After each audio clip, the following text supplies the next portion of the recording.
The amount of wide receiver talent we have in the NFL and the amount of talent that continues to join the NFL is truly amazing. With so many good rookie wide receivers that follow it up with a year or two that we've had in recent history, it's safe to say that there are so many good wide receivers, it's hard to keep track of who's really the best wide receivers, who are the best wide receivers to have in fantasy. And if you or someone you know was to start a Dynasty draft from scratch starting today and nothing previously mattered, how would we rank those wide receivers? That's what we're going to talk about today in this video. My name is Turtle, this is Outlier Fantasy, and let's roll the intro.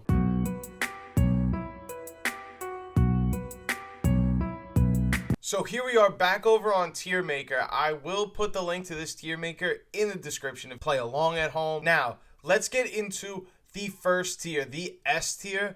And I believe there's only two guys in the NFL that are this one-of-one type of player.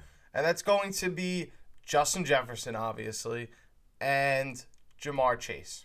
These LSU wide receivers are absolutely dynamic and phenomenal. There's nobody else in fantasy that can produce like these two can when everything is clicking. These two guys have a ceiling in fantasy that these other wide receivers down here simply can't put up, no matter how close in skill or talent or even situation some of these players are in. These two are dime a dozen, the cream of the crop, the elite fantasy asset, S tier. The A tier, this is where things get a little more interesting. These are the extremely elite wide receivers. So that is Ceedee Lamb, of course.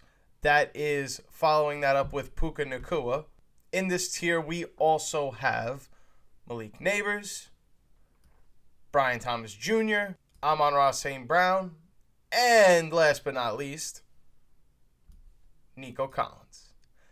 These 8 receivers make up what is the upper echelon, the elite wide receivers in fantasy, the elite guys. And no doubt about it, you can put these guys in your lineup and feel great about it. They won't score as many points as these two will, but got to give these guys their props because they're all dynamic wide receivers in their own right. Now let's move on to the next tier. I decided to split the next tiers up, being that we are ranking the top 25 to 30-ish wide receivers here. Doesn't make sense to make a C tier because a top 24, 25 wide receiver is still really good in Dynasty. So we have B plus B and B minus. So for the B plus tier, I have, not in order of course, A.J. Brown, Drake London, JSN, Ladd McConkey, Garrett Wilson, T. Higgins, and, Rashee Rice. Got the two Kansas City wide receivers mixed up for a second. But these are the next wide receivers up. The guys that are either pushing their way up to the A tier, which would be Rashee Rice, T. Higgins, Garrett Wilson, Ladd McConkey, JSN, Drake London, and a guy in A.J. Brown who was in A tier for a very long time. But considering the offense and the situation as a whole that he is in the Eagles offense where they run the ball a lot, A.J. Brown is unfortunately no longer an A-tier wide receiver. Maybe you could even make an argument that he's below a tier under these guys, but after one season of not being A-tier, I'm not going to assume for the rest of A.J. Brown's career that he can't go back to being a superstar wide receiver. So he finds himself in this B-plus tier with other wide receivers that are no doubtably on their way up in the NFL. Drake London took a big step last year in 2024, maybe gets even better in 2025. JSN is also knocking on the door to elite wide receiver stardom in fantasy. Ladd McConkey, stellar rookie season, can only go up from here. Garrett Wilson, absolute dog, continues to get better in the league. T. Higgins, a guy who's really a wide receiver one, but plays on a team where Jamar Chase is on the team, so he has to be the second best. And Rashee Rice, who, if he can just get healthy, man, the next level on this guy are incredible. This guy's rookie season was phenomenal, and I was so high on him last year, telling everybody to draft him. Unfortunately, he got injured, but let me tell you, Rashee Rice is a baller. Now let's move on to the next tier, the B tier. This is the guys that maybe they're not knocking on the door yet to A-tier elite wide receiver stardom, but are very, very, very good wide receivers in fantasy and would not be upset at all if you had to start them. That would be Devontae Smith, Marvin Harrison Jr. And I know this one is crazy, but we're going to get back to that one. We're going to circle back. Zay Flowers, Jordan Addison, Terry McLaurin, Ted McMillan. I was going back and forth about this for a while.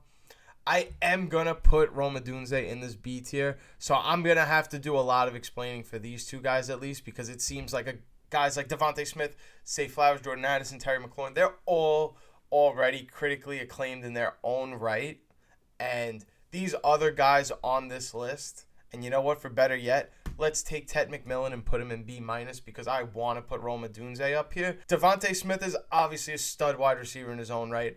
If there was no A.J. Brown in the picture, we can definitely argue Devontae Smith to be a B+ tier wide receiver. Unfortunately, that's not the case, so we can't do that. But for the time being, he is a B tier, and anytime anything happens to A.J. Brown, we would have to assume in Dynasty Devontae Smith slides into that role. Marvin Harrison Jr., no, he didn't have a great rookie season. He will be a great player in the NFL. He is extremely talented. We can't just go off of one rookie season and say this guy can't play in the NFL. I understand his offense and his team situation may not be the best. Kyler Murray may not be the best thing for him at this point in his career right now, but he is still, Marvin Harrison Jr., still that protege wide receiver everybody hyped up coming into the NFL, and we still have to put some respect on his name for that. No, maybe he may not be in that Brian Thomas Jr., Malik Neighbors tier, who are players that I thought would be better than him in his rookie season last year, but nonetheless, Marv is still a very good wide receiver and can continue to get better in the NFL. Maybe not hit the A tier, but definitely find his way to B+ or find his way here at B. Zay Flowers, Jordan Addison, I don't think there's really much that needs to be said about these guys. They're just really gamers. I don't want to say they play different styles because they're both slot receivers, but they do excel at different things breaking out of the slot. They both know how to just find their way open, score touchdowns, make winning plays for their teams. So they're just really solid wide receivers. Terry McLaurin, definitely somebody that has not many seasons left ahead of him, even though he's still pretty young at 27, 28 years old. His B tier is only because he couldn't have a quarterback for most of his early years where he was very dominant. He is going to have some really good seasons going forward. I just think as a dynasty prospect, you're not going to have many high-end seasons of McLaurin left. So he finds himself in this B tier, even though his production might be a little bit closer to the A guys for the next season or two in the NFL. Rome Odunze, somebody that did not have a stellar 2024 rookie season at all, considering the departure of Keenan Allen and a new offensive coordinator situation for him going into this season in 2025. This feels a lot like the JSN situation from last year, where we knew JSN was a really good player in his rookie season. He didn't get that many opportunities, didn't look that good on paper, but we still knew he was a good player. Everybody in 2024 said draft JSN. We were like, yeah, for sure. But at where is the cost? And it ended up being it didn't matter where you drafted him because he was a top 10 wide receiver. Maybe Rome Odunze in 2025 won't be a top 10 wide receiver, but if he finishes in the back end of wide receiver 2 territory, that's a really strong second season from him, and he will continue to build on that in his career. So I like Rome Odunze a lot right now for Dynasty, and I think his better days are still yet to come. So he finds himself in B tier for that reason. I had Ted McMillan here instead of Rome Odunze, but I'm going to take him out of this B tier. When I watch the film of Ted McMillan, I see a lot of obviously TikToks and shorts and videos about how great he's going to be. When I watch the film, I just simply don't see it. I see a guy who looks like he's not even trying when he runs his routes. A guy that obviously is a monster and can not be guarded one-on-one by anybody. So that's why you have to put him somewhere in one of these tiers, of course, because he's going to have a career where he can't be guarded. But in terms of route running and doing all of the little things to make you successful at the highest level, where you have to be as good as your peers, where you have Brian Thomas Jr., Nico Collins, Drake London. Like, you have to be as good as these guys. And if your route running and getting in and out of your breaks is not as on point as these other guys, it's going to be noticed on the field.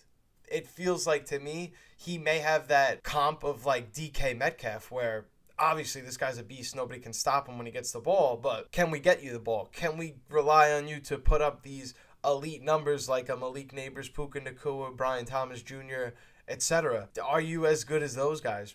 Are you going to be as good as those guys? Is that your ceiling? Probably not. So that's why I have Tet there. And that's enough rambling about Tet. Let me put the other players here. I spoke about DK Metcalf. I feel like DK Metcalf at this point in his career, given that you have less years ahead, and we know that he already had his better seasons ahead, B- feels like a good spot for both of these guys. Jalen Waddle finds himself on this list. No, he has not been very good in the last couple years, but we have seen him play out as an elite wide receiver in the NFL, finishing as a wide receiver 6.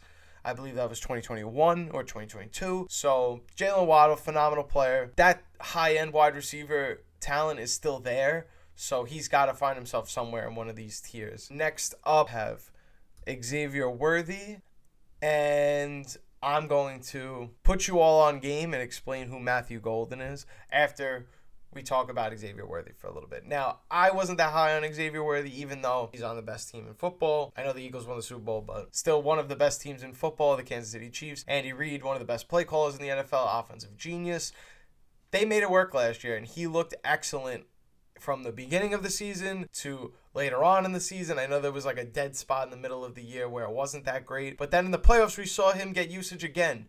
So I'm very optimistic about what Xavier Worthy could be for this offense. I understand Rashee Rice is going to come back, take away targets. Xavier Worthy looks like a really good player who just, again, knows how to make winning plays, get himself open, do all the little things right. And Andy Reid notices that, and he's going to keep calling on his name. So I feel like he deserves to be in this tier as well for the future. And Matthew Golden, probably my favorite wide receiver coming into the 2025 class. I don't want to get too excited because I was very excited about last year's Texas wide receiver that wasn't Xavier Worthy, Adonai Mitchell, and how great he was going to be, and he wasn't. But Matthew Golden is an absolute stud of a wide receiver from Texas. I truly believe that he's going to take the NFL by storm right away.